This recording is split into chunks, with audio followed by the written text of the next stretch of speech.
So grid as follows. Dave Guild will be on the pole position with Christoph Boozy alongside him in the 77. Paul Ilbrink will start from third with Danny Herkstra fourth. Now the lights procedure will start. 42 very grueling laps at Hockenheim then here at this eFormula series. It will start right now, and let's get ourselves underway. Decent start by Dave Guild as he gets things going, as Ilbrink immediately has to check up here going into one. He'll lose out at the Nord curve to Danny Herkstra, who moves up into third position.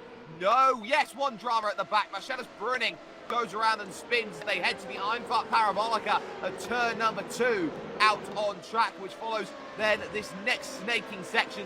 One drama already. Some side-by-siders. Keeman and Vasiliev, the championship leader, and the privateer championship leader, battle it out. Yep, absolutely. And this is one of those places where you're going to be setting up moves here for this corner. Up in the front, it's Hoekstra and Ilbrink. Hoekstra has the inside line. Ilbrink can't do anything with it. Alvarez able to get around. Keeman is in the back. I believe that was Nathan Brumby. It was. And Jeff Browning has also had issues. So the beginning of this race for Tulip Racing USA has been absolutely horrific as Ilbrink and Hoekstra go side by side into the stadium. Try and get that run. And again, you can see Hoekstra defending on the outside, turned inside for the hairpin. Ilbrink's got to try and outbrake him and then outpower him on the exit of this hairpin. And, well, very good battle, but there's the outpowerment. And very, very respectful there from Hoekstra. Could have ran him out so far wide there.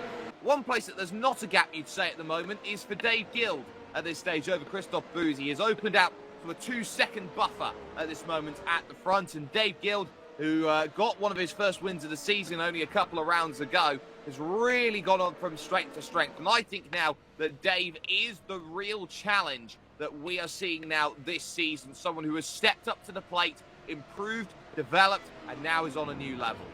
As Pavel Vasiliev goes flying around the outside of Christoph Boozy. Vasiliev, now we can start to see the pace of that. Yeah, you're right, sorry.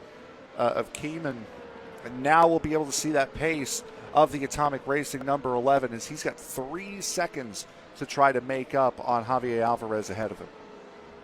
That was a beautiful move because Ian Keeman outbroke himself into the Mercedes section and was effectively pinched on that inside by Vasiliev being aggressive, harassing, going around the outside. This is one of the few tracks you would say in the world, Frank, that if you get presented an opportunity, no matter how small, you've got to go and try and capitalize. And I think Boozy has had a spin. He has. Oh, and Christoph now really dropping back. He gets ahead of Javier Alvarez but behind, crucially, championship leader Pavel Vasiliev. So Christoph Boozy with a spin. I was looking at Alvarez trying to go through the gears. He was at 255 as he went through, but that's just how easy Christoph Boozy can spin. He just lost the back end halfway through the corner, and then as he's trying to gather it back, there's just nothing there. He can't lean on the tyre, the wall of the tyre long enough. It's worked out to a point. As Boozy around, and that's Alvarez and Keeman both getting him. Oh, and Canavas. Yep. 3 separate hits for Christoph Boozy on one small spin. Just like that, it all falls apart for Christoph. And this is what happened. He just got loose on entry, actually. He was trying to hit the brakes. The back end stepped out on him, and he couldn't get it slowed. That's too hot on entry is what happens there. When you come into the corner a little too hot, the front end doesn't want to turn. The back end ends up swinging around on you. That's just too hot and heavy going into that corner. And Javier Alvarez had a separate issue beyond just the contact there. This going into the first quote-unquote stadium section. Goes in and just goes straight on with I.M. Keeman behind him and actually just pulls off and jumps to the pit lane. Yep, there he is. Yep, making his stop. Ilbrink will stay out then, as will Herkstra.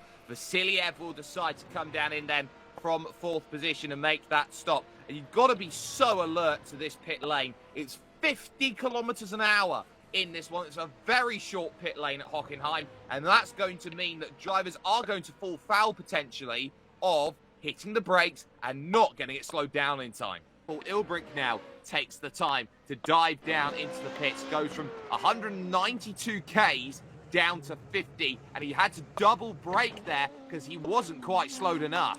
Yeah, no, and that's taking pit road as fast as you absolutely can, as hard as you can for Ilbrink coming in. Now we're going to ride on board here with Dave Guild while Ilbrink is making this pit stop, because they should come out somewhat together. Take a look and just see again what you were talking about, how tight this pit exit can get. Oh, well, there's Ilbrink. There goes Ilbrink behind.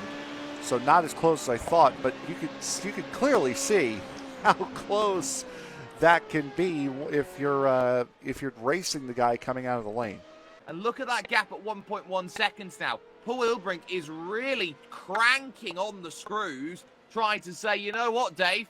If you want back-to-back wins, you've got to challenge against me, Sunshine. If this were the Bernie Eccleston medal system, I'd be winning. I'm going for win number 3 this season. So he knows what it takes to stay out in front with a car that's a little bit quicker, but this is the closest that Ilbrink has been. He's going to look to the what would be the inside. He's going to come back into the draft, get the inside line again, going into the hairpin, sticks the front wing in. Can he get the move done?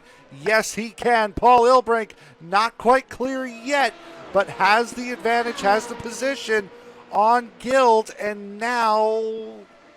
Boy, has he got him cleared? No, he hasn't. What a battle by Guild. He tried, but he'd have no drive on the exit, and Paul Ilbrink now takes the race lead.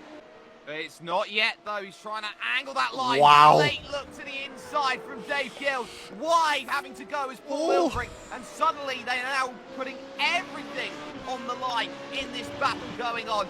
These drivers, open setup, all of the tactical nuances coming into play as they enter the arena section. Heavy on the curb there goes Paul Ilbrink, and he's got to be careful about that as they go through the Sachs curve. And now a little wiggle and mistake on the exit from Dave Guild, and pressure released for Paul Ilbrink. Guild is closing in, moving to the inside then against Paul Ilbrink, who's going to have to try and run that outside line once again. Guild goes very shallow into the corner, and now once more it'll be side by side, but it's Guild who has control of the next right-hand flick, leading to the Mercedes left that comes along through. Ilbrink still not willing to give this one up, tries to think about keeping the nose on the inside and does so. Guild has to trundle it out wide, but he's done just enough to take back the race lead. They're going to fight like this all the way to the end, mark my words. And look at Ilbrink trying to think of a move into Mobile One. Paul Ilbrink brings it in. Guild is defending on that inside. And look at this from Paul Ilbrink, almost setting him up there as he goes on through the corner. He takes a more conventional line compared to Guild, but ultimately can't put the power down enough. Or does he have an angle here into Mercedes once again? Once more, he sticks the nose up the inside. Once more, he tries to keep it too wide. But once more, he'll end up fruitless. It's almost like deja vu between Guild and Alvarez 2 weeks ago. And now he's going to try that move. We're close. No. There's contact between the two. And that's Ilbrink able to get through. Impressive that Guild didn't put it into the sand trap. Incredible, and it's not over yet, because here comes Guild again. There they go! Together, leading two come together. Ilbrink will scamper on forward. Battle done and dusted. Dave Guild threw a final punch and ended up looking a little bit sheepish. Really think Ilbrink is damaged.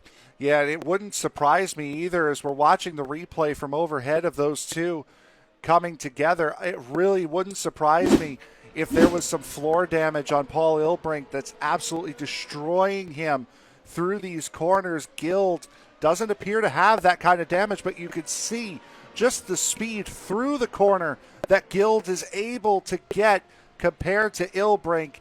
This is pretty much game, set, and match if there is floor damage or side pod damage to the 16 of Ilbrink. And here comes Guild. Here comes Guild down to the inside, and just like that, he's through. But look at this run. Ilbrink's going to go straight back around the outside here and pick that one up fantastically. Guild, nothing to do with drive on the exit. I think he's half sizing up here.